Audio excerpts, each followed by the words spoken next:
page 2.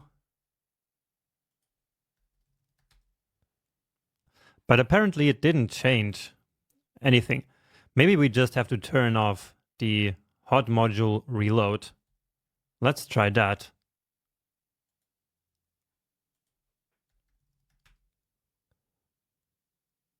Now I think that these 10 here are different. Or are they? Well, I'm not sure. Let's try page number 3. So we started with pizza dip. So let's see what we get this time at first. Yeah, so these actually look new to me. So it looks like currently we are indeed on page number 3. Okay, and now just to finish this part, here in our model, we should also store this page number that is coming in this state. And that's going to be important because later when we will display the page number here, then we kind of need to know at which page we actually are. Okay, and so this really makes sense because again, this is a very important piece of data about our application. And so it's good that in any point of time, we can know in our application on which page we currently are in the search results. So let's simply say state.search.page is equal to page. And then let's actually also set it up here. So the page, we can set it to 1 by default. Okay. And then finally, we can make this even better and say that by default, the page should be that default. So state.search.page. And so now if we don't pass anything into the page, then the page will simply become the default of 1 that we just set before. So we can remove that 1 from there, and it should then still be working in our own version. So pasta this time. And yeah, so here we get our 10 results. And so we are done with this part, but this was actually the easy part because now we need to render the pagination buttons here. And so let's leave that for the next video. So let's now finish building the pagination feature. And for that, let's actually think about some different scenarios. And to do that, I will actually come here to the demo. So the buttons that we want to render down here are not always the same. So in this first scenario, we are on page 1. And so therefore, only this next button here is showing, right? But there is, of course, no button to go back. Now, if we had actually less than 10 results, so basically only 1 search page, then there would be no buttons at all. Then, if we are on some other page, which is not the first page, well, then we have a button to go back and one to go forward. So that is basically the third scenario. And then if we go all the way to the last page, then we only have a button to go back. And so we have to account for all of these different scenarios. Okay, so let's go back and basically implement a new view for this pagination. So here in the views, we create a new file called paginationview.js. And here let's actually copy some code from here so we don't have the same work over and over again. Then of course this one here is called pagination view, and the parent element is not this one. So let's go check out our markup. And so here we already are at the right element. So you see that after this unordered list of results, we have this div element with the class of pagination. And so then this one here already contains the template for a button to go back, so to the previous page, and one button to go to the next page. So we're going to need this soon, but for now let's just complete this setup here. Okay. And so now, just as all the other classes, we will have a generate markup method here. Generate markup. Because remember, that is the method that the render method is going to call in order to generate the markup for the view that we're working on. Right? So again, every view, at least every view that renders something to the user interface, needs a generate markup method. So that's this one here. And so now let's account for these different scenarios that we just saw. So let's say the first one is we are at page 1 and there are other pages. Then the next one is we are on page 1 and there are no other pages. Then there is the scenario that we are on the last page, and also the scenario that we are on some other page, basically. So other page like this. Okay, so what data do we need in order to figure out if we are on page 1 and if there are other pages? Well, for that we are going to need basically this entire search object here. So this contains all the search results, also the current page and the results per page. And so we will need all of this data in order to compute which buttons should be displayed.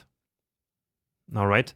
And so let's actually go to our controller and already call the render function so that we can pass in the data that we need and so that we can then use it.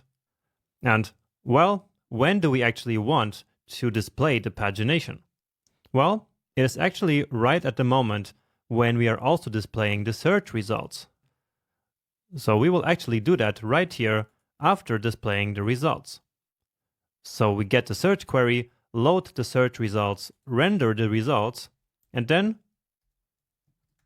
also render the initial pagination buttons.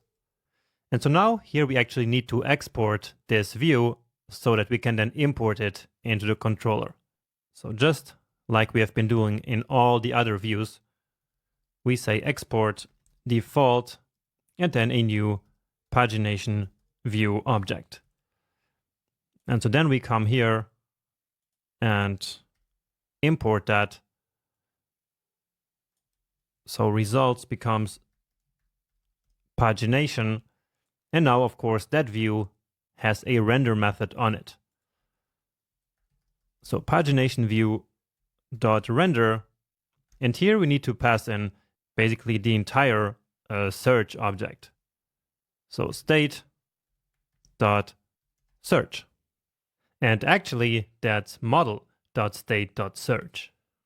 And so now through the magic of this view class here, we now get access to this data that we just passed in this dot underscore data. Right?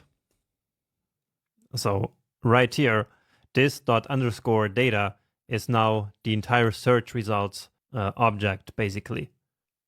So in order to figure out if we are on page 1 and there are other pages, we need to know how many pages there are. So let's compute that.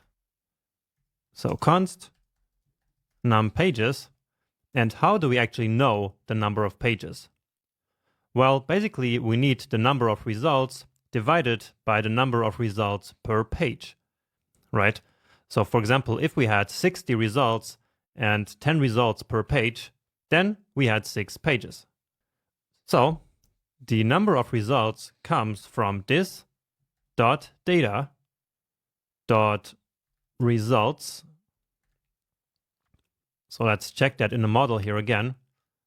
So results, again, is the entire array which contains all the search results.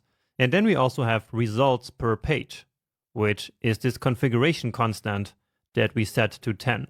Remember? So let me copy this And then here we will divide that. So this dot data dot results per page. And this is a very important variable. So let's start by logging it to the console. And with this, we will then also know if we correctly hooked everything up here. So basically, if this render here of the pagination view is already doing its work. So let's see. Searching for pizza. Well, here we get some not a number. And of course, well, here actually we already have something rendered. And so that's undefined because right now we are not returning anything from this function. And so if we don't return anything, by default, undefined is returned. And so that's then basically rendered here to the page. But anyway, what matters here is that for some reason we got not a number. So that means, and I know why here. So here, this is the entire array, right? So we are dividing this array by the number. But of course, what we want is the length of the array. So let's try that again. Yeah, now we get 5.9 pages. And of course, we now need to round that to the next highest integer. And so for that, we simply use math.ceil, remember? And so this will now become 6. Okay, so let's do some check here. So if we're currently on page 1, which is this dot data dot page equals 1. And so now it is very important that we actually have the current page in the state, right? So that's why we put it right here. So whenever the get search results page method is being called with some value. So just to illustrate this, let's actually render the results at page 2. Just to then test if what we have here works. But anyway, here we are testing if we're on page 1. And so that's this.data.page equals 1, and there are other pages. And so basically that means that the current page needs to be less than the number of pages. And so that basically means that number of pages here is greater than 1. So num pages greater than 1. So this is our first if check. Let's actually log that to the console. Page 1 and others. Or actually, let's even return that string, because we already know that this will then get printed. Even though, of course, this is not at all what we want. Now this one here we will leave to the end. So let's continue with this one. So being on the last page basically means that the current page is the same as the number of pages, right? So data.page is equal the number of pages. So in the current example, we have 6 pages. And so if the current page is number 6, well, then that means we are on the last page. So here let's return last page. Then here some other page basically simply means that the current page is less than the number of pages.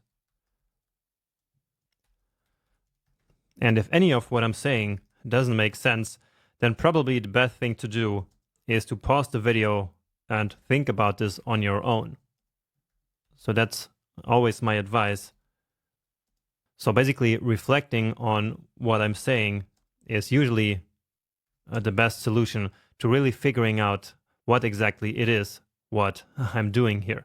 So of course I'm trying my best to explain everything, but at a certain point you also have to take a look at the code and think about it on your own a bit. But anyway, this actually already covers all of the scenarios. So if none of these scenarios here is met, then that basically means that we are on page 1 and there are no other pages.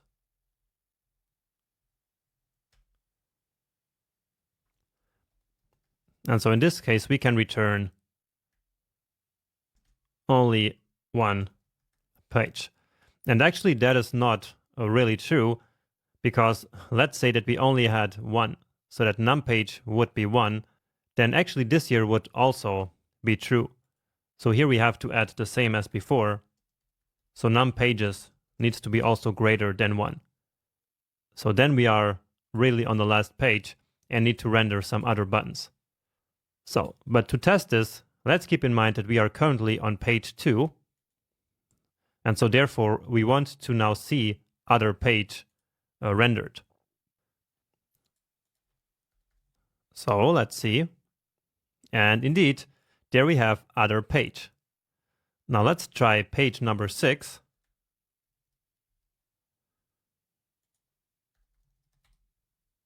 So here we see we have 6 pages. And so now it says last page. Great. And now page number 1. And so one more time. And so page 1, but there are other pages. Great. So this was, I think, the hardest part.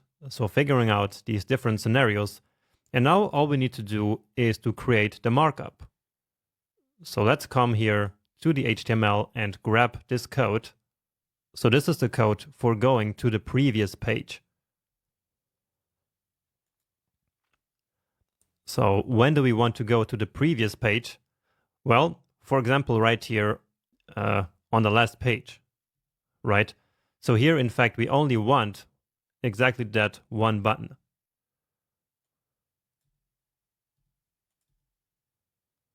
Now, what is the page here that we want to go to? So we need this number here. Well, that page is basically the current one minus 1. Right? So we are using this data.page a lot of times. So let's store that in a variable. So yeah, const current page is this. And so now let's replace that everywhere here with current page. So here we will then want the current page minus 1. And here we need to replace the icons. Okay. Then here on page 1, we basically need the opposite. So again, we only want just one button, but the one to go to the next page. So let's grab it. And actually, it's almost the same markup. So another nice template literal.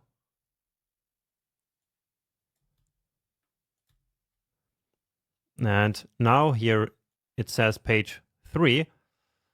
And so, of course, here we will now want to go to the current page plus 1. Right? And then here again, we need to replace the icons. Okay. And then here for the other page, we want basically both of them. So let's return this, or actually this one here. So first the button to go back. And then also add the button to go forward. All right. And then when we're on page 1, then we simply return nothing, because here we don't want to render any button. So if there are no other pages, there's nowhere to go, of course. All right.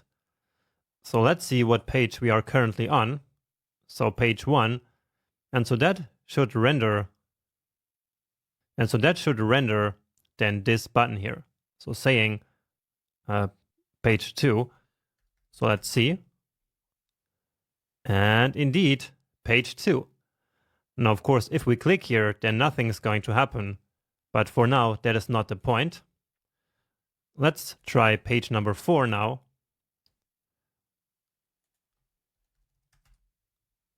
So go back to page 3 or forward to page 5. So beautiful. So it looks like it's working. Let's just try the last page here now. Oh, what's going on here? And indeed, it says to go back to page 5, but no page to go forward. So that's awesome. Now the next thing that we need to do here is to then add an event listener to these buttons so that we can then actually go back and display another page. So right now, this is not useful at all, but at least we already have our buttons here showing up right in the beginning when the search results are loaded. Okay. Now, this code here could of course be refactored because we are repeating a lot of code here. So this button is the same as this next button, and the previous button is also the same here.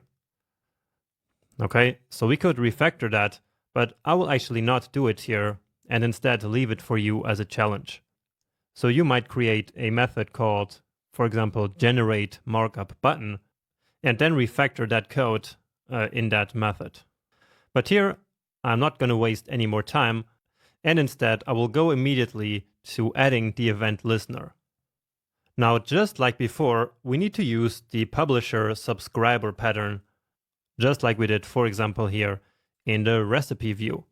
Remember? So again, that works by creating a publisher, which is basically a function which is the one listening for the event, which receives a handler function, which in our case is going to be a controller that lives here in the controller. And so with this, we will then be able to listen for the event here in the view where it makes sense, while at the same time being able to handle that event from the controller basically. Okay? So let's add that method here. So add handler, and I'm just calling it click. So for click on one of the buttons. Okay. Now here we are going to use event delegation because there are going to be two buttons, but of course we don't want to listen to each of them individually. So instead we will add the event listener to the common parent element, which is indeed this dot parent element. So dot add event listener, and this time finally listening for a click. And then here we have a function, because we cannot immediately call the handler that comes in here, because first we will need to figure out which button was actually clicked based on the event. So that's event delegation, and I hope you remember how it works. So in this case, we can simply create a button element and select the closest button element to the clicked element. So the clicked element is e.target, and then closest, which is really an amazing method. And so here we can now basically look for this button. So for the element with this class. All right. So remember that the closest method is a little bit like query selector, but instead for searching down in the tree, so for children, it basically searches up in the tree. So it looks for parents. And this is important because here in the button, we might actually click on this span element or on this SVG or this use instead of clicking on the button itself. So we cannot simply set the button to e.target, but we actually need to search for the closest button element itself. And just to see that this works, let's actually now create our controller. So here we will then lock that button to the console only for now. All right. And so now let's go to the controller, and as always, create a new controller here.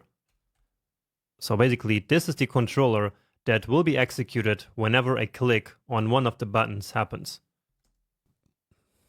So control pagination is a function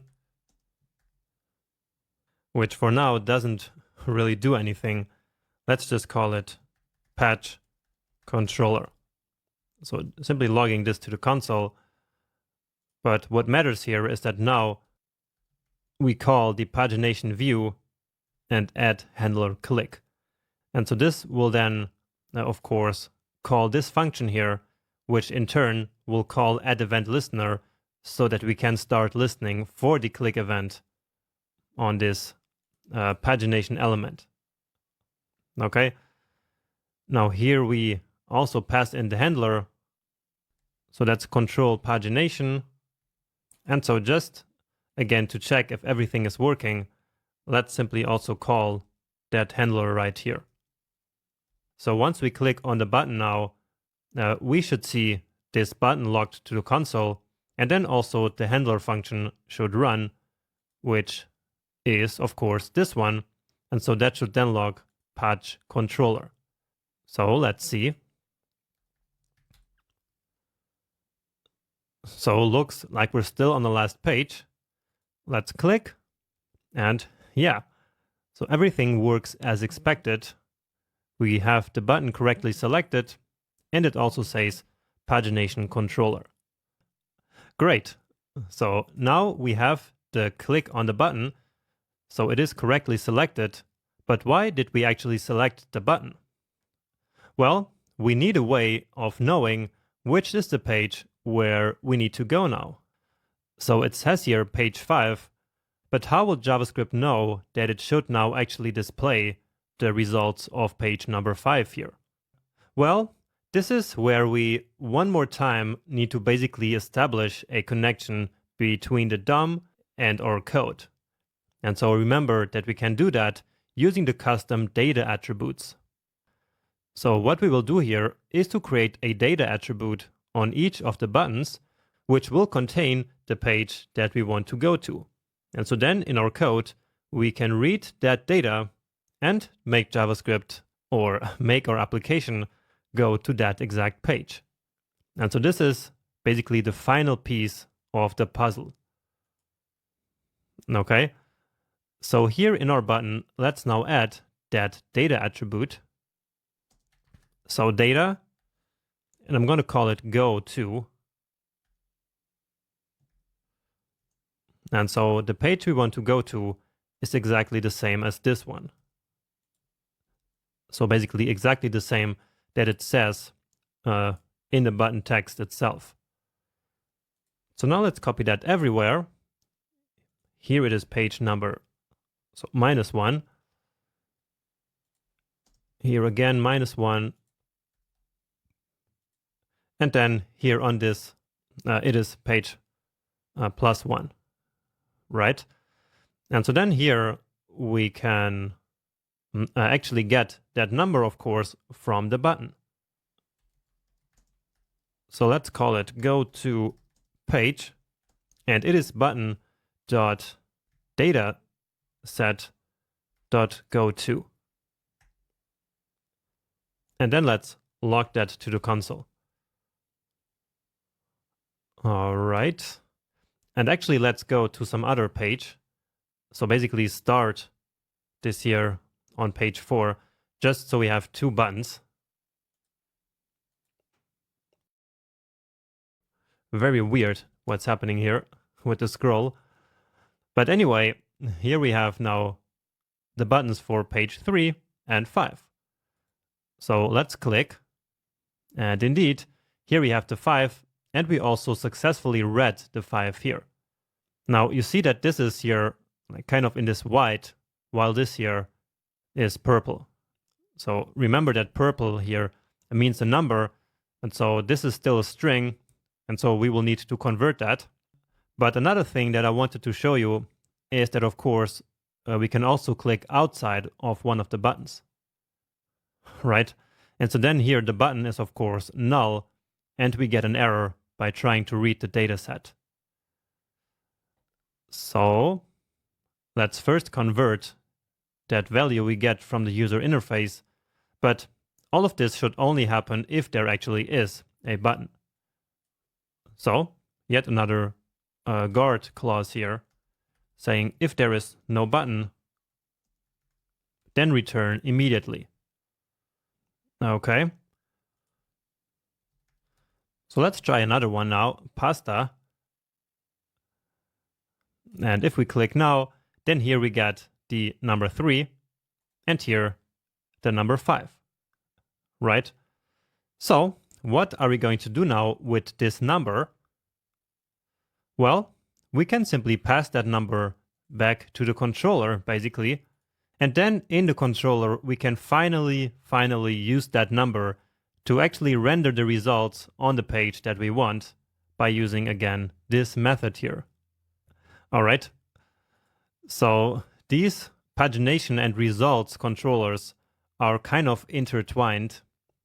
So I think that this is a little bit confusing because of that. But if you analyze all of this here, maybe afterwards, you'll see that it makes sense. So we already see that here in the controller, we are rendering the pagination in the beginning. And so here in the pagination, we will later render the new results. But let's not get ahead of ourselves. And so what I want to do now here is to actually pass that page into the handler. Okay. And so, of course, our handler now needs to accept this value. So let's call it again, go to page. And just to see again if this works, log that value to the console. Okay. And indeed, we get page number 5, which is the button that we clicked on, coming from the controller this time. And now, finally, what should actually happen here on the user interface once we click this button? Well, we should get the search results for page number 5, and they should be rendered here, right? And then also new buttons should be rendered too. So this should then change to page 4 and this to page 6. Because when we go forward, then these two values here are of course going to increase. Okay, and so let's simply do that. And we already know how to do it because we already did it before. So remember I said we want to render the results and we want to render the pagination buttons. And so that is exactly what we already have here. And so let's simply copy and paste it right here. So let me change this here to render new results. And then here, render new pagination buttons. And then here, of course, we want not number 4, but we want go to page. And then here, rendering the new pagination buttons is actually going to stay exactly the same, right?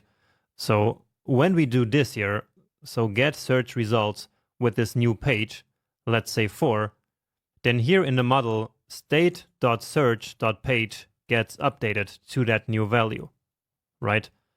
So the state.search object is then different. And so that is the object that we then pass into rendering the new pagination. And so therefore, it will then render new buttons because the page before has been changed. Okay. And so this should now actually work. Just keep in mind that we will again start at page number 4. Well, let's actually make that page 3.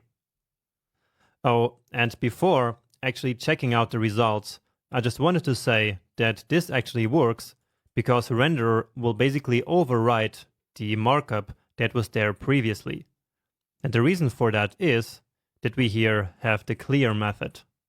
And so before any new HTML is inserted into the page, the parent element is first cleared. So it's first emptied, right? And so then that means that render here basically overwrites everything that was there and puts the new content in the same place. But anyway, let's make sure to reload pizza, and we are at page number 3. And now let's see the magic happen. And I hope we don't have any bug here. And it works. So beautiful, beautiful. And congratulations also for you to following up until this point. So this is, I think, up until this point, the most impressive work that we have done. So you see, everything updates here just as expected. We get new content. And now page 6, you see here, will be the last page. So let's see. And yeah, so now we don't have the last button and we can only go back to page 5. So now let's go to the first page. And indeed, we can only now move forward and get the first 10 results here. So really great work here. I'm really happy about this progress here. Now, just to make sure, one more thing. Let's try this here with results per page of a different value. So let's say that we actually wanted like only 5 results per page. So then we should get a lot more pages. And so it's important that we check that that actually works. So you see that it does actually work already. So we only have 5 results here now. And we can also already see that we will have 12 pages. Oh, and we are still on page number 3. But now we will be able to go back, or actually to go forward to page number 12. And so each of these pages only has 5 recipes. And now let's just try to search for something that is not very common, like dip, for example. And, well, we still have a couple of pages here, actually. But before we go any further, let's put this here actually to 0, or actually to 1. And remember that passing nothing is basically the same as setting it to 1. So let's try dip here again. But it seems like we have still 6 pages. So I just wanted to find some search term that only has 1 page. Let's try hummus maybe. But we again have 4 pages. Well, we can fake that by having 50 results on 1 page. And so with this, we should already only have 1 page with pasta. So pasta has 45 results, but here we want 50 on 1 page. So we only have 1 page, you see, and indeed, no buttons. Great. Let's put it back to a meaningful value, so 10. And so with this, we are actually done. Let's just clean up our code here a little bit more. But I think that with this, we are now good to call this finished. And actually, we finished now the entire part 1 of our flowchart. Right? So this was already done, this here as well. And now, here what we did was to listen to this event, then render the pagination buttons, and of course, render the corresponding search results. So all of this is now in place, but I ask you to really analyze again the code that we have here in control pagination, as well as here in control search results. Because again, these two controllers, they're kind of intertwined. So they both are doing similar things, at least when it comes to displaying the pagination and the results themselves. So it's very important that you understand the flow of this data here, especially of this go to page. Okay. And then maybe also analyze again how all of this here works. But then you are good to go to the next video. And so there we will discuss basically our next step, what we should do next. So that next video is going to be a lot shorter so that we can finally take a break from this application. So again, analyze this like I told you to. And then after you're ready, let's go move on to our next part of the flowchart. So we have been making a lot of progress in building our application. And we can actually say already that the core functionality of the app is in fact already working. So now let's take a breath and think a little bit about our next step in this short lecture. So again, the core functionality is what we see here in this flowchart. And so that is basically the search functionality, then also displaying the pagination, and then displaying any recipe that was selected. And so that we already have working at this point. And so that is really great progress. But now let's take it to the next level and think a little bit about how we will implement our next features here. So based on the user stories that we outlined in the beginning of this project, our next feature was a functionality for changing the servings of the displayed recipe. And that's going to be quite easy. All we will have to do is to listen and to handle events on the change servings buttons, and then basically update the recipe and render it again. Then the next feature is the bookmarking functionality.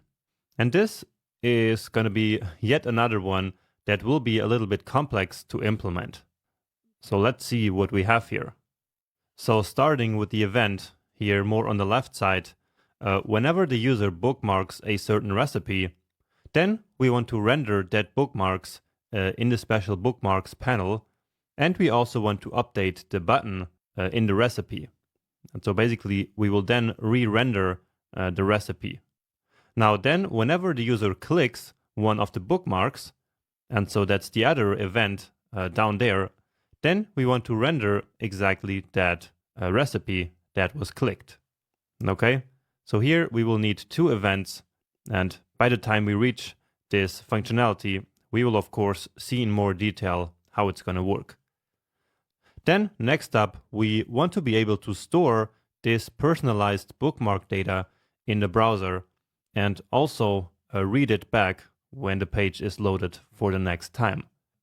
And so that's exactly what is here on this diagram. So whenever there is a new bookmark, we basically store all the bookmarks to local storage, and then when the page loads, then we load all the bookmarks back from the local storage and render them. All right? And so that's actually it. So this is what we will do over the next couple of lectures. And once we're done with that, the application will actually almost be finished. Okay, so that is our plan for the next couple of lectures. And so let's now go back to code and implement the functionality of changing the servings right in the next lecture. Okay, so let's now implement the feature of updating recipe servings. And this time we're actually starting in the controller just so we can outline what we want to happen. So let's come down here and add yet another controller. So control servings, let's say. And I keep calling these functions here controllers, but that's just because we're using the model view controller pattern. So they could also be called handlers because in the end, that's what they are. They are simply event handlers that will run whenever some event happens. Now in this case, this controller here will eventually be executed when the user clicks on one of these buttons here. So either to decrease or to increase the servings. And so that will then increase or decrease this number here, and also adjust all of these ingredients, right? So this controller is actually going to be very simple. All we have to do here is to update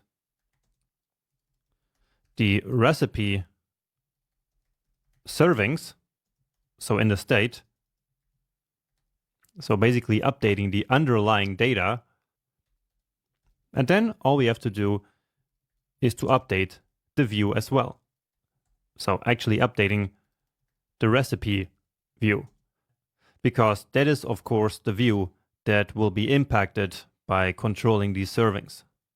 right? So in this case, we will actually have no like servings view because these buttons and everything that happens when we click on them is already in the recipe view. All right. So here, updating the servings in the state has of course to do with the model. And so in the model, we would like to have some method which does that for us. So as always, we will not want to manipulate data directly here in the controller. Instead, we delegate that task to the model, which is all about the data. So again, in the model, we will like to have a method called update servings, and then we can pass in the new servings. So let's just say 6 here for experimenting. And so let's now go to the model and actually implement this.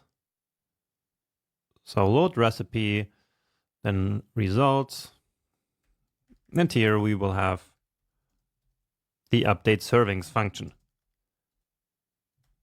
And so this will then take in the number of servings. Let's call it new servings, actually. Now what this function will do is to reach into the state, and in particular into the recipe ingredients, and then change the quantity in each ingredient. So we have state.recipe, and then we have that ingredients array. Ingredients. And so again, in each ingredient, we now want to change the quantity property. So just to remember again our data, because I know this can be quite confusing, let's do a search here, because that will then change us, or actually it will show us here some real data. So here is a recipe. This is actually only the search data, but this is the actual data here. So for the entire recipe. And so remember that we have the ingredients in there, and each ingredient is an object which contains the quantity. And so this is the quantity we want to change. For example, here this quantity 2 is for 4 servings. But if we had 8 servings, then the quantity should become 8, right? So the servings doubled, and so the quantity needs to double as well. And so that's the kind of logic that we will write now. And so, yeah, this was just to show you that it is the quantity property inside of the ingredient that we will want to mutate. So we want to do something for each of these ingredients. So we don't want a new array. And we could do that also. So we could create a new array and then override state.recipe. But let's just do it like this. So basically with side effects. So in each iteration of the loop, we have the current ingredient, and then here we want to do something with it. So basically we want to change it. So ingredient dot quantity should become something new. And now how do we calculate this new quantity? Well, we will basically use this formula. So let me write that here. So new quantity equals the old quantity times the new servings divided by the old servings. And let's use the example that I mentioned earlier. So changing from 4 servings to 8 servings. And I think we had the quantity of 2. So 2 times, and then the new servings again were 8 divided by 4. And so this would then be 8 divided by 4 is 2, times 2 is 4. So again, if we double the servings like this, then we also need to double the quantity. So we then multiply the original quantity by this ratio here, basically. Okay, so just basic mathematics here. And so let's now put this formula here. So the old quantity is in this case also ingredients dot quantity, so the original one, and then times the new servings, so the one we are getting here, divided by state dot recipe dot servings. Okay. So with this, we are changing all the ingredients. And now to finish, of course, we also need to update the servings in the state. Because otherwise, if we tried to update the servings twice, then by the second time, we would still be using the old value of the servings. And so, of course, we need to update this value. So state.recipe.servings needs to be the new servings. And we're doing that here at the end of the function because otherwise we could not preserve this old, so this original value here. Okay. So with this, we update the servings of the current recipe. And again, that works because we already have the recipe in the state. Okay. And so then we need to simply update the recipe view. And by now what we will do is to actually simply overwrite the complete recipe. So basically we will simply render it again. So exactly what we had here actually in control recipes. So taking the recipe out of the state and then simply rendering it. So let's copy this down here.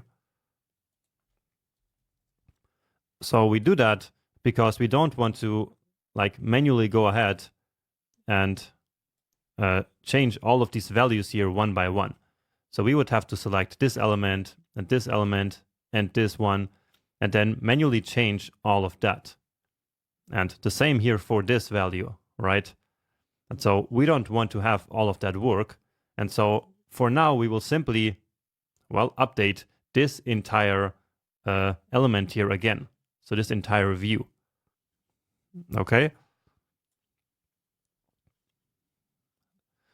And now let's actually call this controller here without having to create the event listener just yet.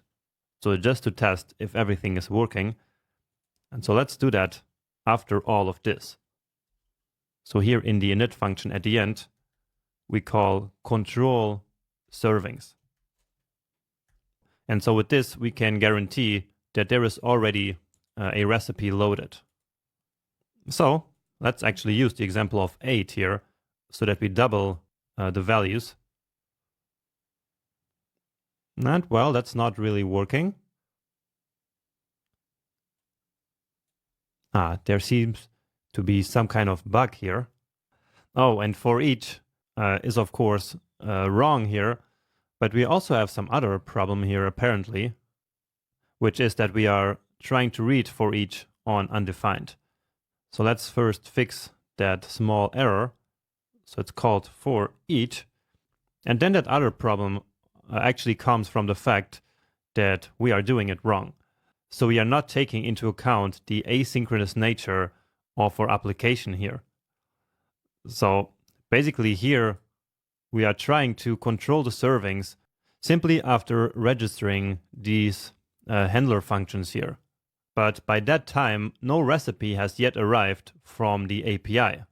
And so therefore, state.recipe is not yet defined.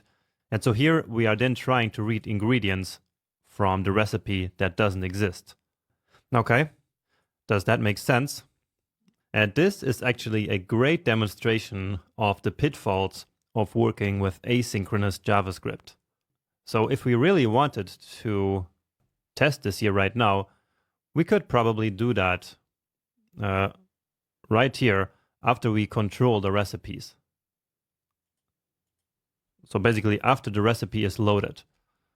So let's just temporarily put this here, or probably even better, right here. Let's just mark this very clearly as a test. All right, and let's see what happens now. Oh, and now we have the 8 servings that we want. And here these values, they should have changed. Well, I'm not sure what they looked like before, but we can reach here. Oh, but here we also already have the 8 servings. So this is not a good comparison, but let's try it here with 4. And so we have 4. And yeah, these values are actually half of what they were before. And so that means that our update servings function is already doing its job. So that's great. So we can remove that from here, because now we will actually want the controller to run whenever we click one of the buttons in the recipe view. And so what we will do now is to create a new event listener in the recipe. So here in this recipe view. And again, that's because that's where these buttons already are. And so there's no need to create a new, like a servings view. So here I will simply create a new method, and as always it's called add_handler and then something. So here let's call it update servings to make its purpose really clear. And then as always the handler function. And again, that handler function will of course then be that controller that we just wrote here. Okay. Now, how will we actually do this? So the parent element here is this whole recipe, but the elements that we are interested in are these two buttons.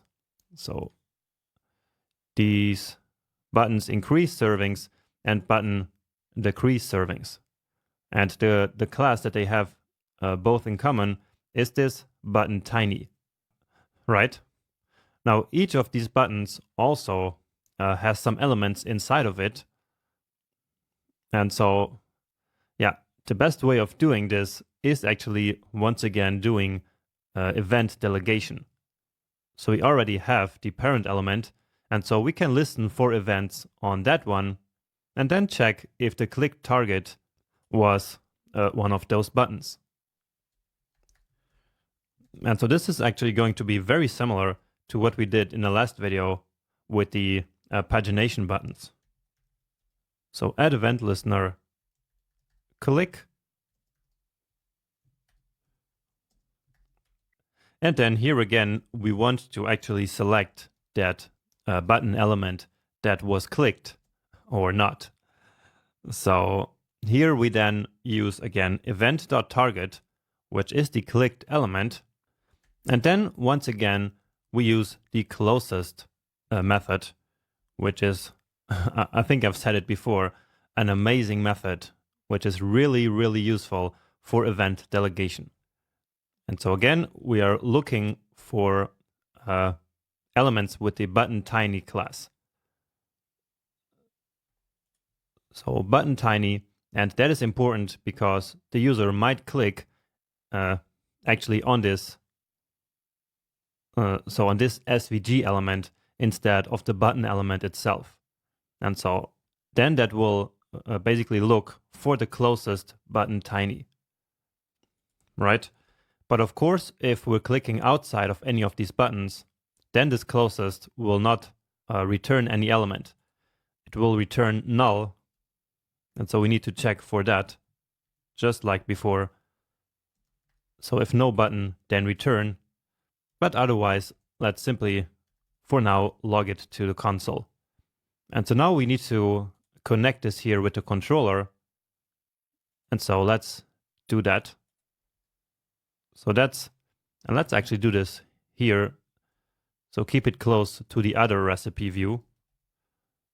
So recipe view dot add handler update servings, which will then receive control servings so that it can execute our controller function. And so if we now put some value here, let's say 8, then that should actually already update the servings and re-render the recipe view. So let's see. Let's take a look here at this value and these values here. Oh, and nothing happened because of course we didn't call, so here we didn't call control recipes yet, right? So we didn't call the handler function. So let's actually do that.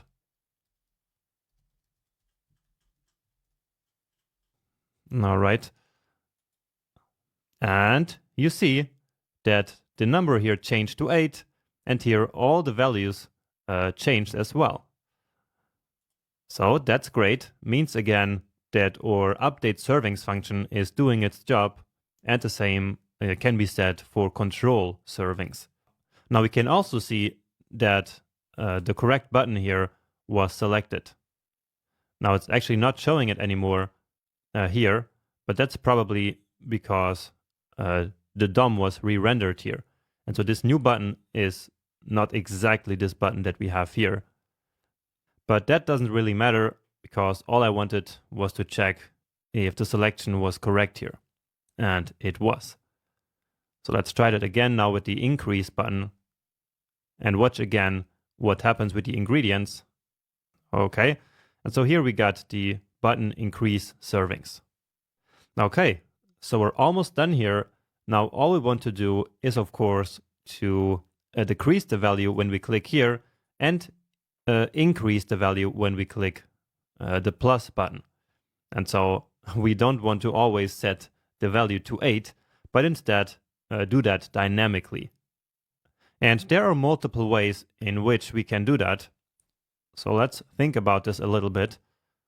So we could do it right in the controller, because right here we already know what the current number of servings is. And so then here we could simply take that and decrease or increase that value by 1. And so that would then yield the effect that we want. However, I would like to keep this controller here as flexible and as robust as possible. And so I don't want this controller to be the one responsible for telling which should be the next serving, so the next number of servings. So that should come from the view and not from the controller, because it is in the view where the user is actually updating the servings. And so in order to keep this controller as flexible as possible, we can simply pass in basically the new servings and then pass that new servings into update servings. Okay, so new servings here, and then use that here as well. And so now we will determine this new servings in the view and pass that value then into this controller.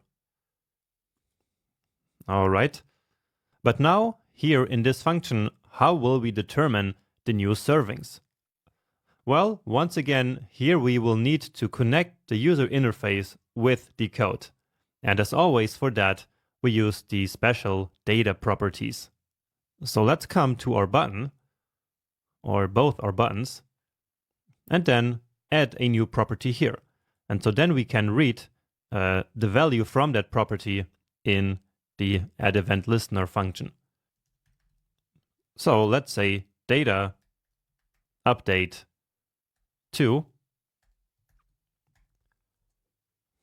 and then here the value should be the current servings and plus 1, right? Because this is the button to increase the servings.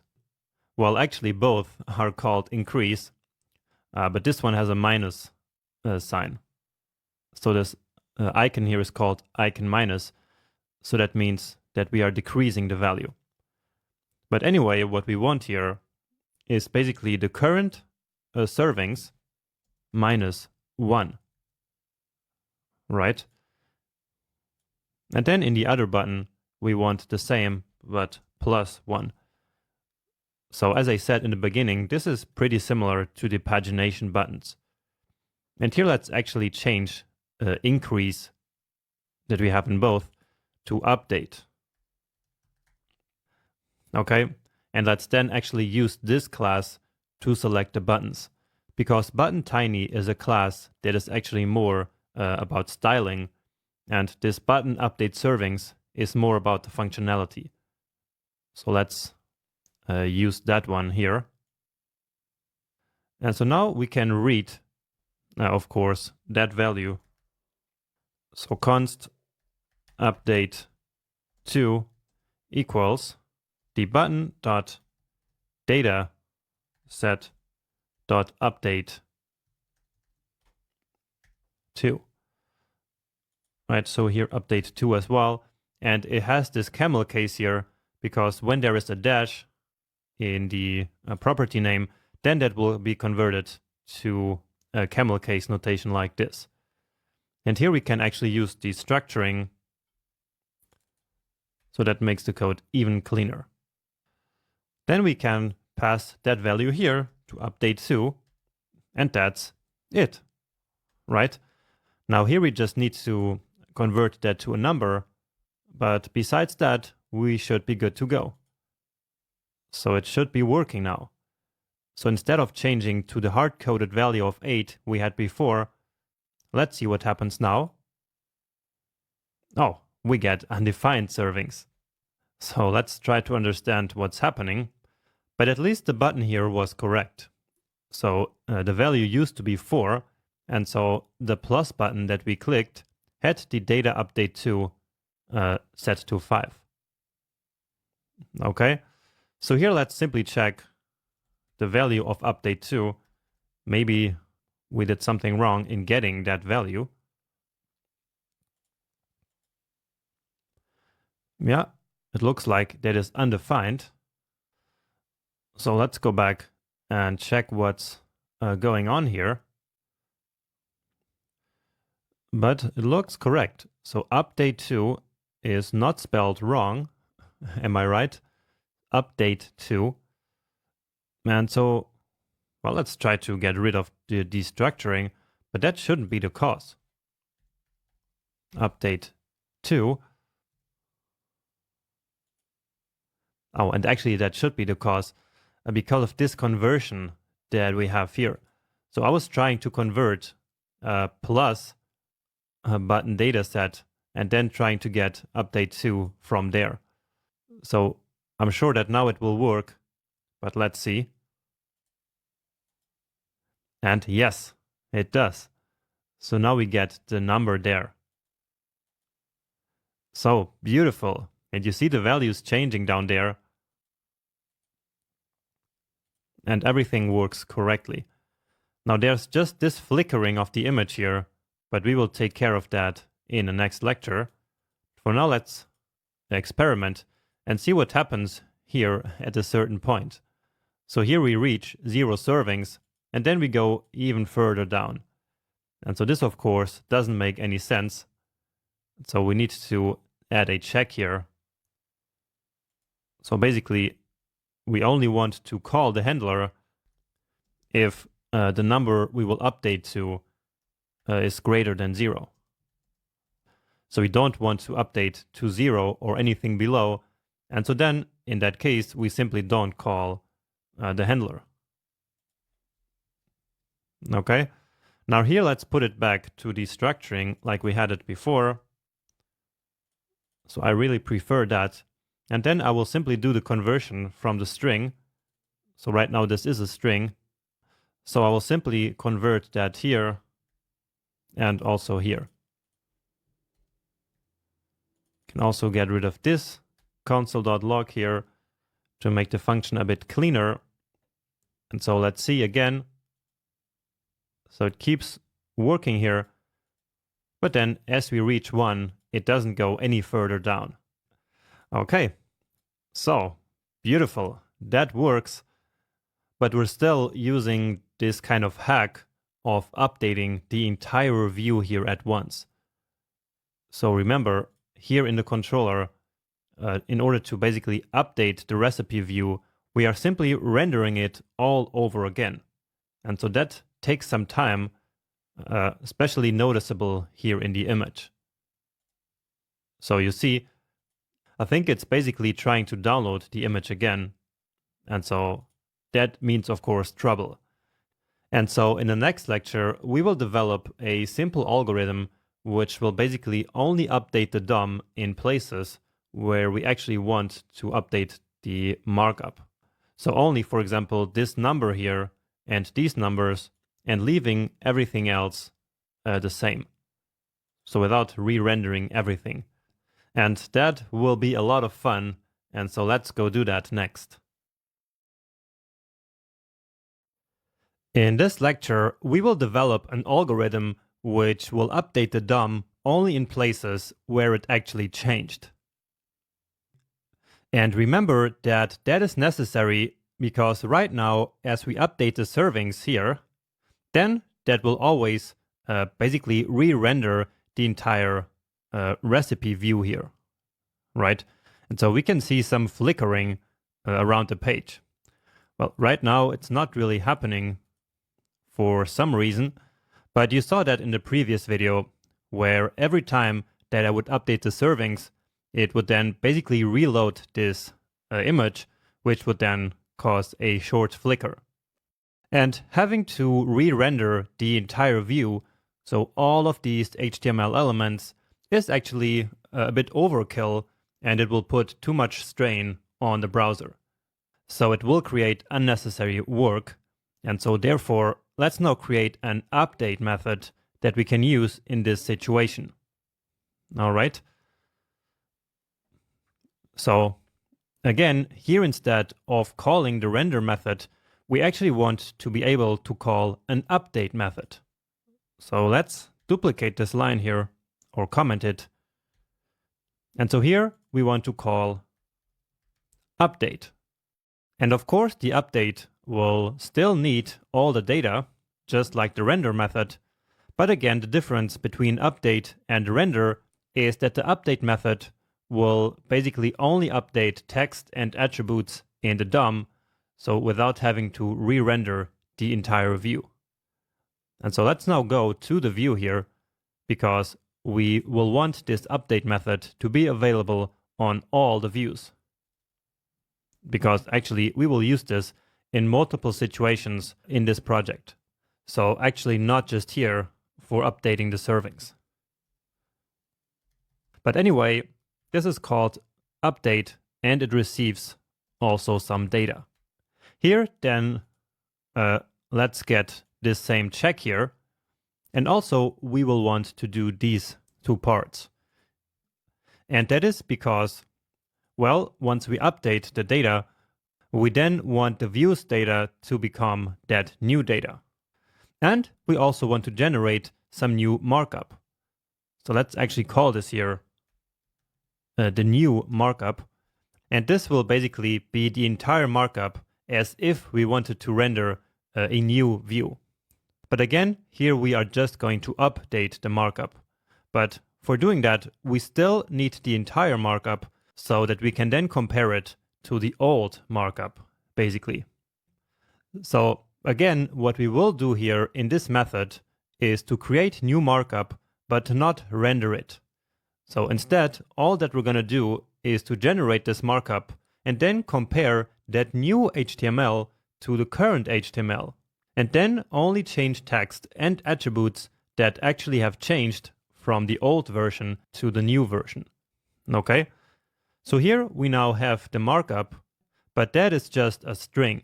And so that is going to be very difficult to compare to the DOM elements that we currently have on the page. And so to fix that problem, we can actually use a nice trick, which is to basically convert this markup string to a DOM object that's living in the memory and that we can then use to compare with the actual DOM that's on the page. So let's do that and create new DOM. And so document, and then we need to call a function called create range. Okay, so this will create something called a range, and on the range we can then call yet another method, which is called create contextual fragment. And so this is where we then pass in the string of markup, so like a string of HTML.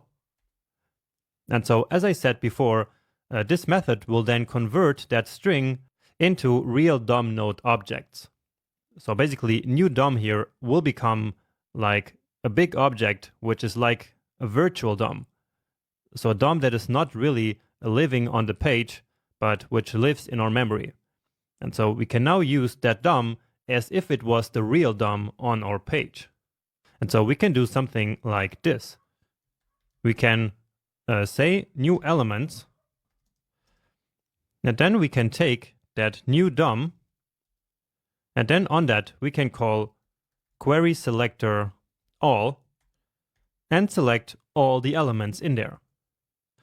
And so if we now log this to the console, then we will basically see all the elements that will be contained inside of this new DOM element that we basically created from generating the new markup for the updated data. Okay? So that sounds confusing, I'm sure, but we will see it in practice really soon. So we are calling update here, and so that will then trigger all of this. And so let's now see in the console what happens. So just to make sure everything works here. So as we're clicking here, it will of course now no longer update the values here in the DOM, because we are now using the update method, which for now doesn't do that. Okay, but what we did get was the entire list of all the elements in the new DOM. So in this, so to say, virtual DOM. Okay, so if we check now this element, so this is the element that contains the number, that should now contain 5. So let's see, the text content property or inner HTML is the same. And so indeed, here we have 5 now. And so again, the reason for that is that this here is now basically the DOM that would be rendered on the page if we simply used the render method from before. Okay? And so now with this, we can compare this DOM that we have here, which is a little bit like a virtual DOM, so to the actual DOM that is really on the page. So for example, again, this one here has now changed to 5, and this one is still at 4. And so that is one of the elements which is different, and so that is then one of the things that will change. But everything else is the same, or at least most of the things. For example, here the minutes, this value here, this is of course still 45. So you see, of course, it's still 45, and so this element will not change. And the same, for example, for the image, and for this icon, and for lots of things here. And so with this, we will be able to only change what happened from the new DOM, which is this one here, to the actual current DOM, which is basically what we have here on the page. So, in order to being able to actually do that comparison, we now also need to get all the actual elements that are currently on the page. So get them into our code. And so therefore, let's also select them. So let's call that the current elements, which are at this dot parent element, and then query selector all, and then again selecting all of them. And maybe you saw previously that this here returned a node list, and so let's right away convert this and this one to a real array. So remember, we can do that with array.from.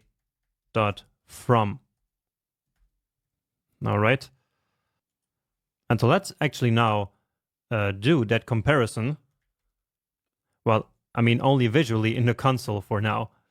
So let's log the current elements, and let's also again log the new elements. So let's click here now. And you see that now it is actually an array. Okay. So let's look again for this servings, and that's actually not the one. No, this is the one. So let's see the text content or the inner HTML. And so indeed, it is still 4, right? And again, because that is the current DOM. But if we now come to our new DOM, then, well, it's got to be down here. So then, if we open up this one, then again, we should be already at 5, right? So here we have 5. And so now let's actually compare these two basically one by one. Okay, so I'm going to loop over the new elements array now. And here in the callback function, then the current element is the new L, let's say. And then we also need access to the current index so that we can then also grab the current element from this array. So basically, we need to loop over the two arrays at the same time. And I think we've done that before. So for that, we also need the index so that now we can say that the current element is equal current elements at position I. Okay. And now, how will we actually compare these two elements? So current element and new element. Well, there's actually a very handy method that is available on all nodes, which is equal node. So let's log that here to the console. So in each iteration, we will log whether the new element is equal node to the current element. And then let's disable these two console.logs here. And let's also log the current element so that we actually know what elements we are comparing here. All right. So again, this method here will basically compare the content of this one and of this one. So it doesn't have to be the exact same node. All that matters is that the content in these nodes is the same. Right? And if you're curious about the difference between elements and nodes, then please go watch the beginning of the Advanced DOM section, because there is a very nice lecture about that. Okay? But anyway, let's now check this. So clearing this.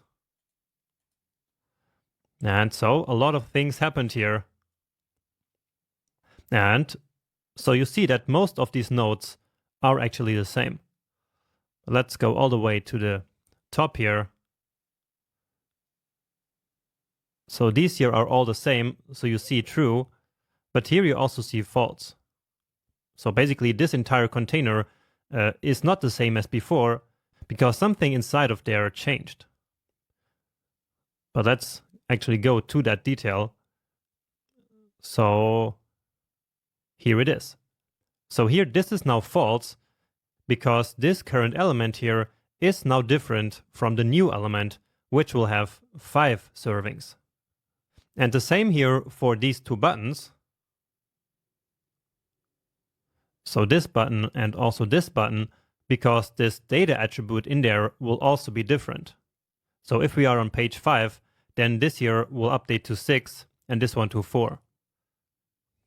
Okay?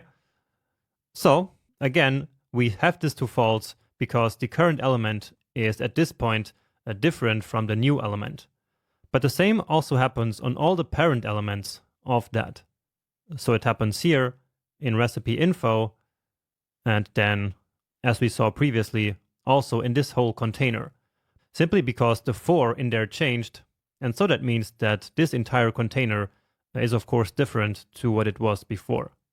But never mind about that for now, that's the detail we will tackle later.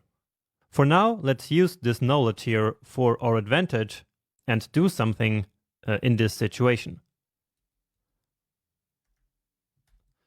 So, basically, if the new element is equal to the current element, so if that is not the case, so if they are different, then we want to change the text content of the current element to the text content of the new element.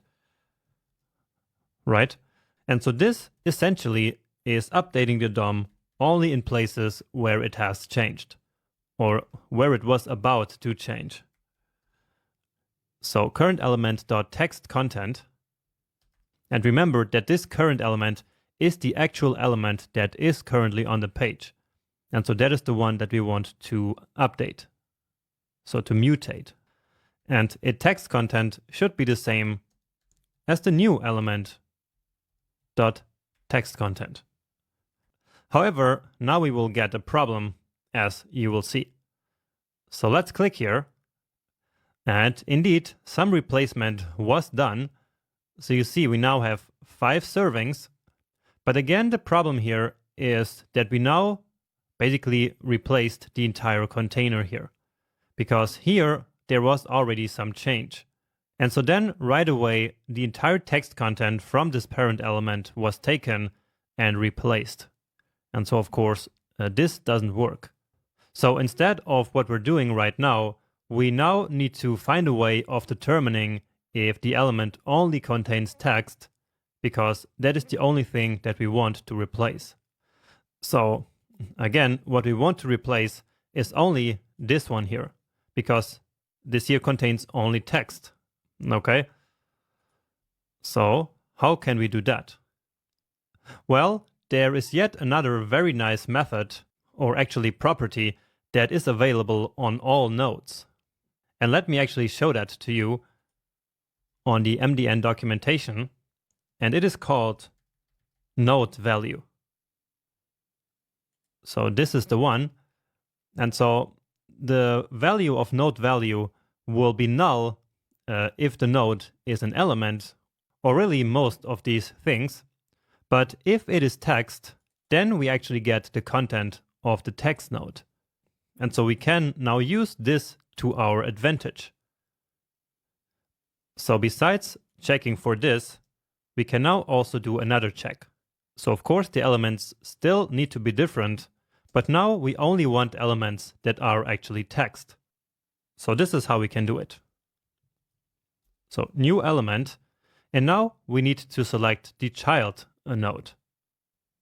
So let's take the first child, which remember will return a node, as we learned also in that advanced DOM section. And we need to select the child because the child node is actually what contains the text, right? So the element is really just an element. It is an element node and not a text node.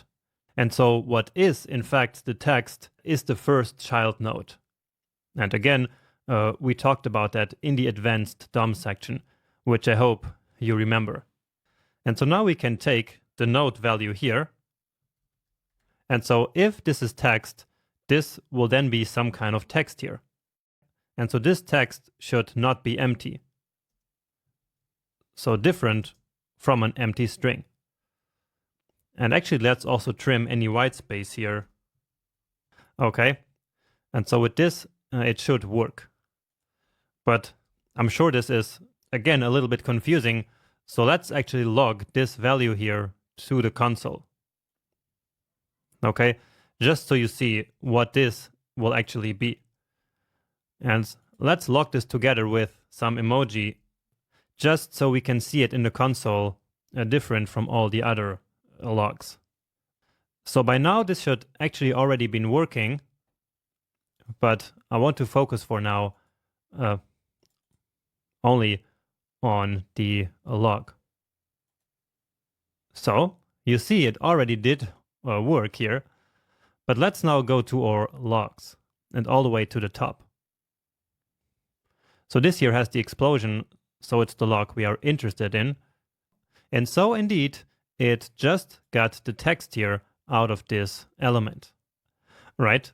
So this was the current element in the loop. And so then at this point, the first child.node value is 5. And again, in all other elements which do not contain text directly, this node value will be null. And so therefore, then this whole expression here will be false. And so then this replacement here does not take place.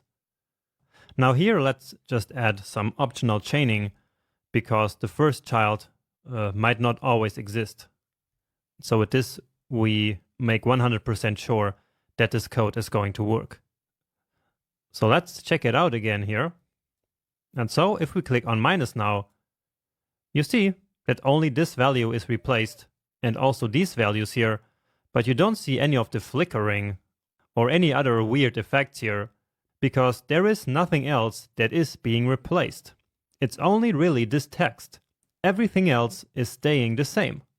And so that is exactly what we wanted to achieve with this algorithm. Now, as you noticed, as I click here, the only options I have is to go to 3 servings and to 5 servings. And the reason for that is that right now we are not replacing yet the attributes here on these buttons. So they are still at 3 and 5. Let's check that here. So indeed, we still get 3 and 5, because all we did yet was to update the text, but not attributes. So whenever an element changes, we also want to change the attributes. So let's quickly do that here as well. And this we can actually not do here in this if block, because the condition that we created here makes it so that this code is only executed on elements that contain text directly, right? So that was the whole point of this line of code that I explained like over the last 5 minutes or so. And so instead, we only want to change the attributes when the new element is different from the old one or the current one. Okay, so let's just comment this here. Updates changed text, and then here we want to update changed attributes. Now here there's something cool that we can use. So yet another new thing, which is the attributes property on an element. So let's start by logging that to the console this time. So let's say new element dot attributes. And let's get rid of this console.log here now. And so for now, what this will do is to log this attributes property of all the elements that have changed. So let's see. Well, we still get a lot of different logs here, but that doesn't matter. So here we have, for example, this ingredient here. And so this has changed. And so here we then get a list of all the attributes. So we have the class, we have the length. So let's see here what that actually is. Well, but this one doesn't really matter. The one I'm interested in is actually the one on the buttons. So let's go up a little bit further. And this is the one, right? So here we have the actual attributes. So data update 2, and probably they should have the values also somewhere in there. So this is a lot of stuff. We don't need to take a look at this. So this is very confusing. But I just wanted to show that basically this here will return something like an object of all the attributes that have changed. So let's now convert this object here to an array, and then we can loop over this array and basically copy all the attributes from one element to the other element. So from the new element basically to the current one. So basically doing something similar as we did here with the text. So we want to loop over new element dot attributes, and again we need to convert that to an array like this. And then for each of them, so each is an attribute. And then on the current element, we want to set the attribute. So remember this method from way back, set attribute, which again we learned about in the advanced DOM section. And so here we want to take the name of the attribute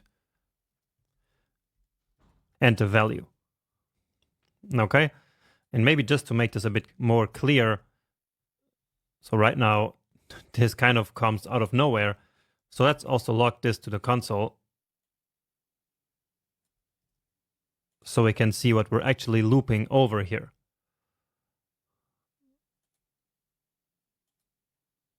So let's go back.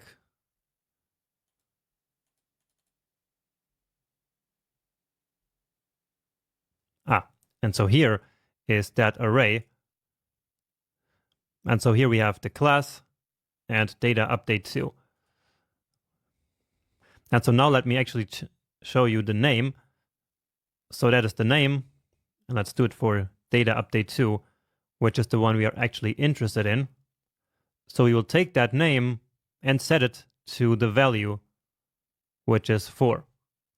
So we will get that value and set it into the current element. Okay, so we don't need these curly braces anymore. And so again, basically what we are doing here is to simply replace all the attributes in the current element by the attributes coming from the new element. And so this will then replace the 5 that is currently here with 6. And so now we are able to go as far as we want here. All right. And so we successfully implemented a method for updating the DOM only in places where the text or the attributes actually changed. Now this algorithm here is probably not the most robust one, and so maybe it might not be the best algorithm to really use in the real world, unless you have like a kind of small application like this one. But for a really huge application, probably this algorithm is not performant enough and might not be good enough. But here in this project, I think that this was an excellent exercise to get even more familiar with some of the lower level details of the DOM, and also to think logically a little bit about what we wanted to achieve here. And so again, I hope that you liked this kind of small exercise, which was a little bit different from the rest of the project. And this was actually one of the more difficult parts for me to also figure out when I was building this project. And so I hope that you can go over this code one more time by yourself and really figure out exactly what is happening here. So let's check out our flowchart here on page 2, or actually part 2. And so we successfully just did this part here. Now, I also want to use this algorithm that we just developed to quickly tackle this part here of the application, which is to mark the selected result in the search results. So let me show that to you in practice. So here in the demo, whenever I select one of the recipes, it will then get this selected class here, right?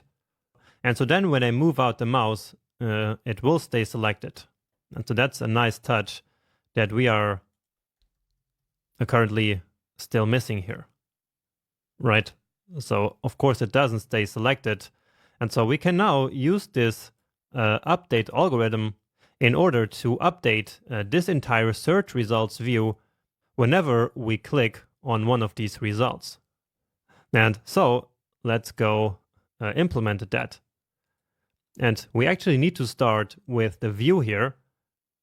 So search view, or actually results view, because this is where we need the logic of marking the current recipe as selected here.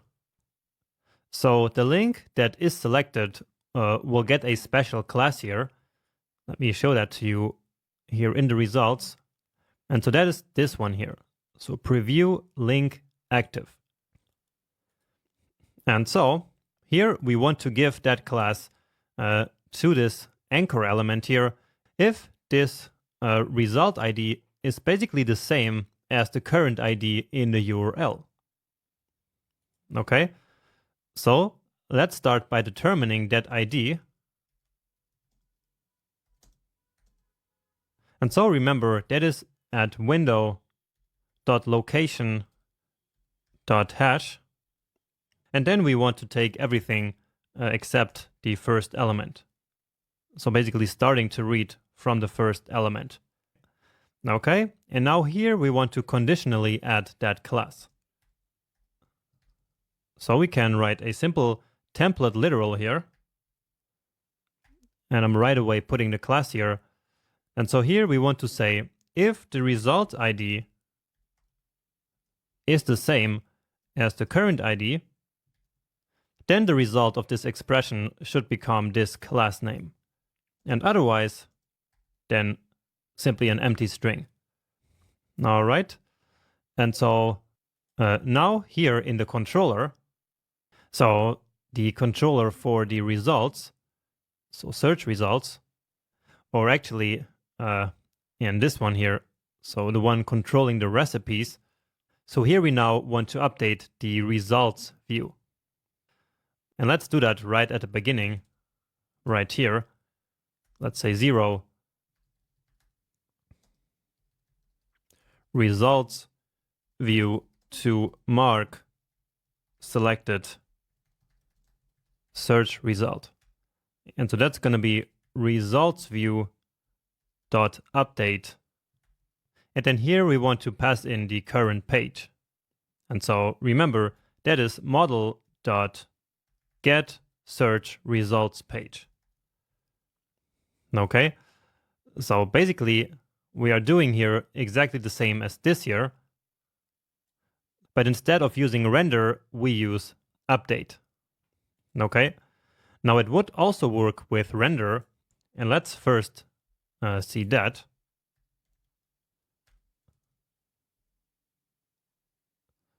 So let's search for something here. So pizza. And now I will click on this one here. And you see that it stays selected. And that happened because as the hash here changed, remember, then this recipe got loaded. And also, as we just did, this entire search results view got rendered again. And then this time, the ID of this result is the same as this one. And so therefore, it got that active class. Right? But watch what happens to all these images when I click, for example, this recipe here. So you see, like before, there is this flickering because everything is re-rendered. And so these images are basically loading again. And that is the whole reason why we have now the update method. And so with this, we will now fix that problem. So pizza again, and you see that already it did select the recipe that is currently active. Okay, and now you see that there is no flickering because now only the element that actually changed was updated. Great. Now I just noticed that when we reload the page, then we get no recipes found right here. And the reason for that is that our application is immediately trying to update this view here. So when the page loads and there is an ID, then it will of course immediately load that recipe, right? Even if there was no search before. And so then here, as we are trying to update, of course, there are no search results. And so this here will then return an empty array. And so let's go to our update method here. And here we can then remove this check. So again, right now we are calling update with an empty array. So data is this empty array. And so therefore this part will then be true and then this error gets rendered.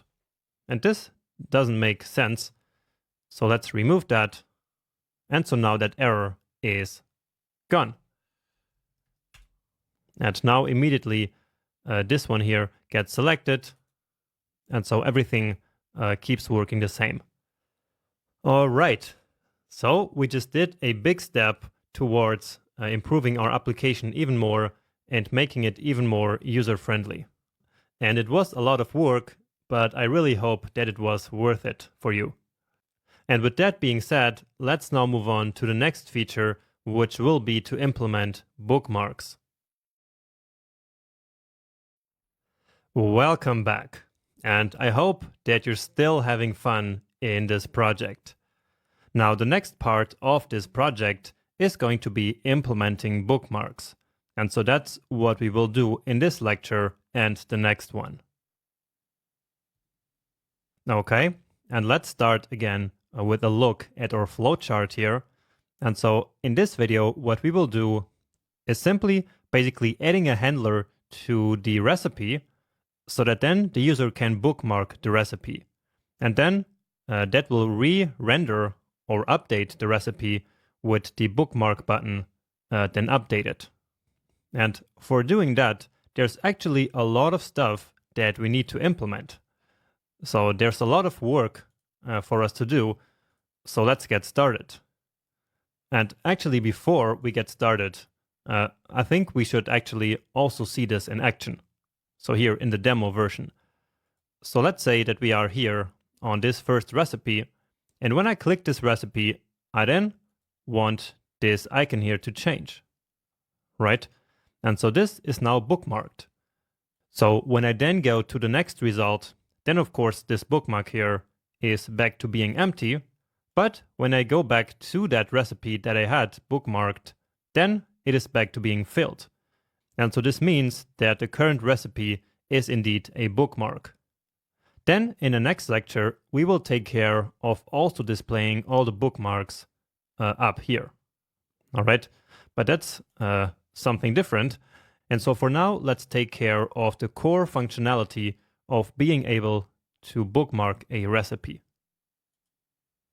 Okay. And finally, there's one more thing that we actually need to do before starting that. So I discovered a small bug here. Let's say that we search for something, and then we go to page 2 or page 3, for example. And then let's say we search for something else. So that gives us our results. But as we go back here, notice how we are still on page number 3. And so that is a bug that we need to fix. Now, can you figure out maybe on your own why this bug is happening? So I think that this would be a nice challenge for you to pause this video actually right now and try to figure out why this bug is happening. So hopefully you figured it out. And the reason for it is that here in the model, when we do the search, so here, when we load the search results, of course, the state is set to 1. So the page is set to 1 here automatically. However, as we move to another page, then this variable here gets updated, right?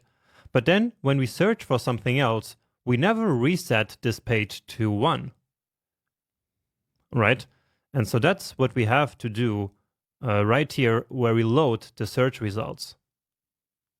So after this here, we need to say state.search.page and set it back to once. And so now whenever we load some new search results, so basically whenever we do a new search, then the page will reset to 1. So let's try that again now. So we are again at page 3. And you already see we have different results. And indeed, now we are at page number 1. Okay, so that was a small bug that needed to be fixed. But now let's go back to the actual topic of this video, which is to implement bookmarking. So bookmarks are all about data. And so we will start by working again in the model. And we will add a new method here, or actually a new function that we export that we will then use from the controller, which is simply add a bookmark. And so this will receive basically a recipe, and then it will set that recipe as a bookmark. So a recipe, and then in our state, we already have an array for bookmarks. Or actually we don't, but I think I had it in the architecture diagram. So anyway, we have an array of bookmarks, which we start as an empty array, but then basically adding a bookmark simply means to push the recipe here into this array. Okay, so what I just said is this state.bookmarks.push and then the recipe object that we just received here. So let's add a comment here, add bookmark, because besides this, we also want to mark the current recipe as being bookmarked. So at least if the current recipe is the same recipe as this one that we are adding here. So mark current recipe as bookmark, because this will then allow us to actually display this current recipe as bookmarked in the recipe view.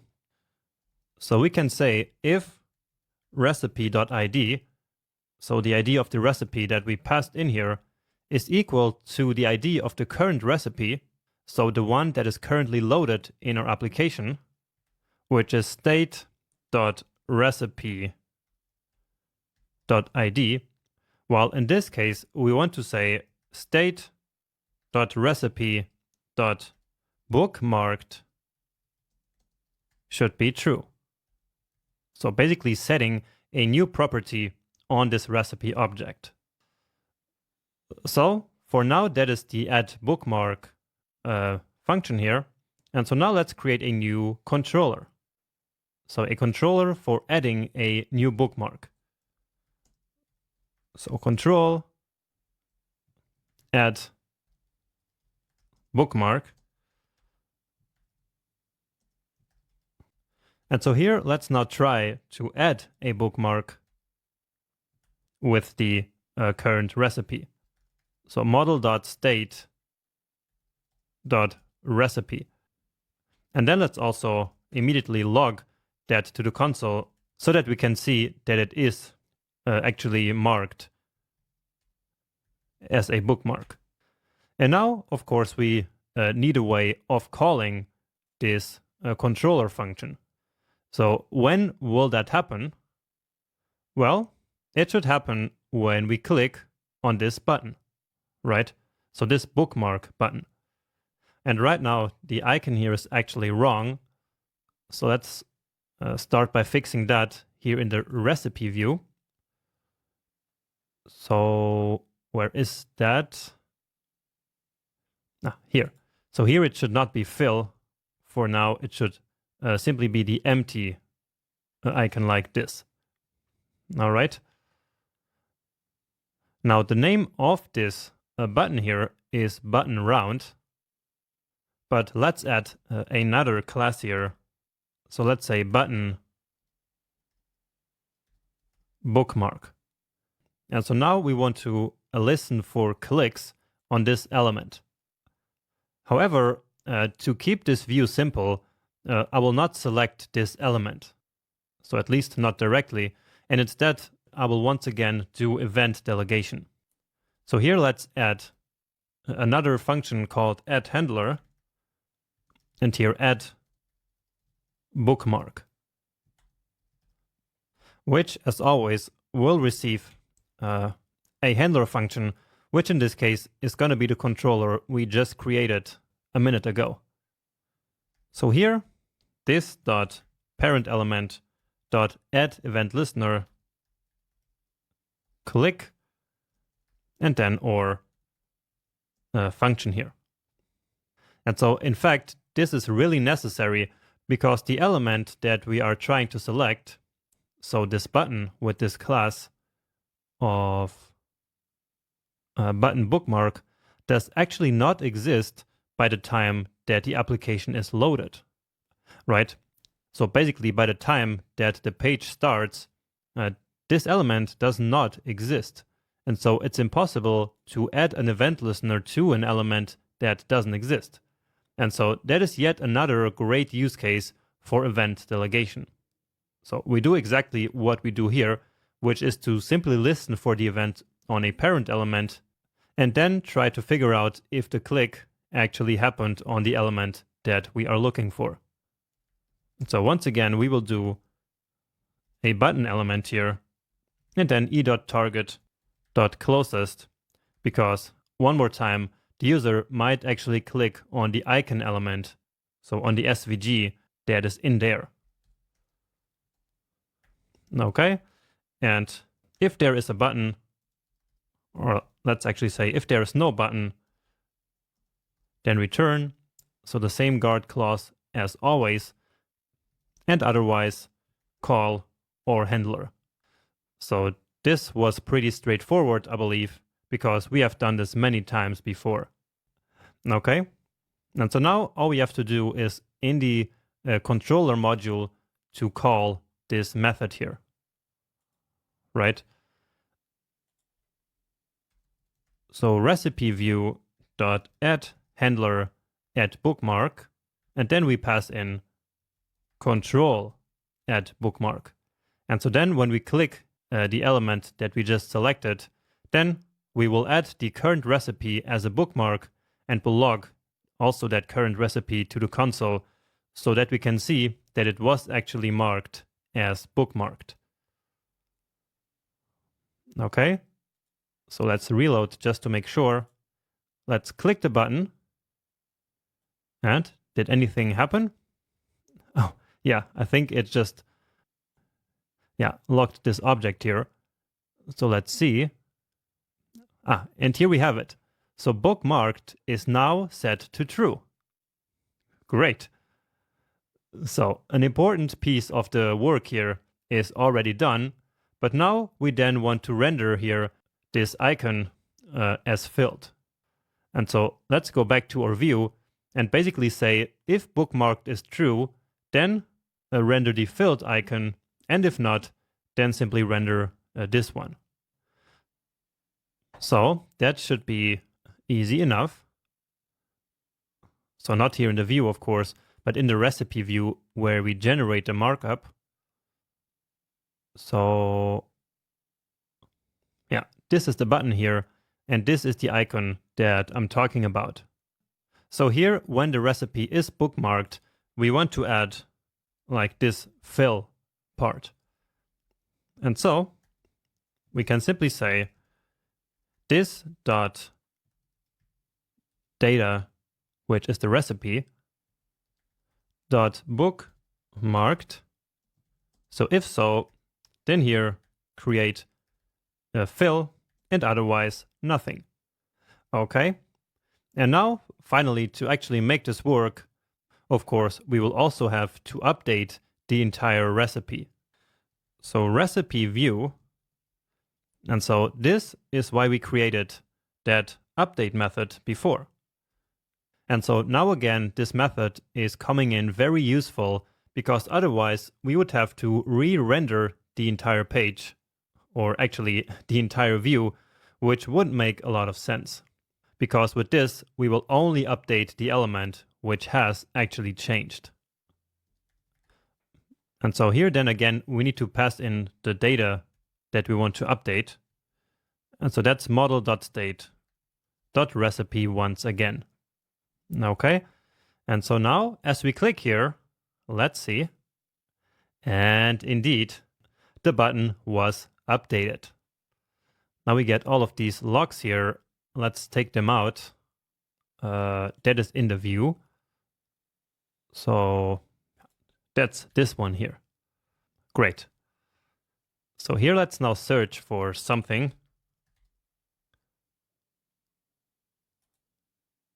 So let's mark this one here as a bookmark. Then this one here. But now as we come back here, let's see what happens. And you see that the bookmark is actually gone. Right? So now here you no longer see bookmarked set to true. So why is that?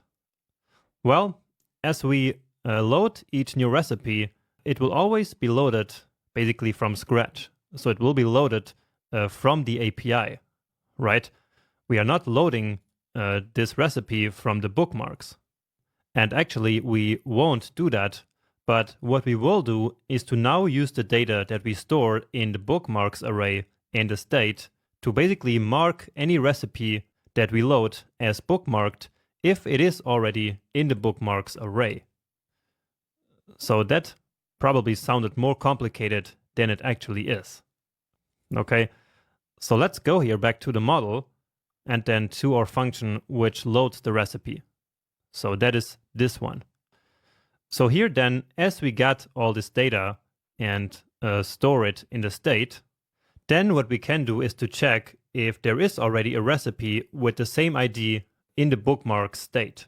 And if it is, then we will mark the current recipe that we just loaded from the API as bookmarked set to true. So let's use One of the nice array methods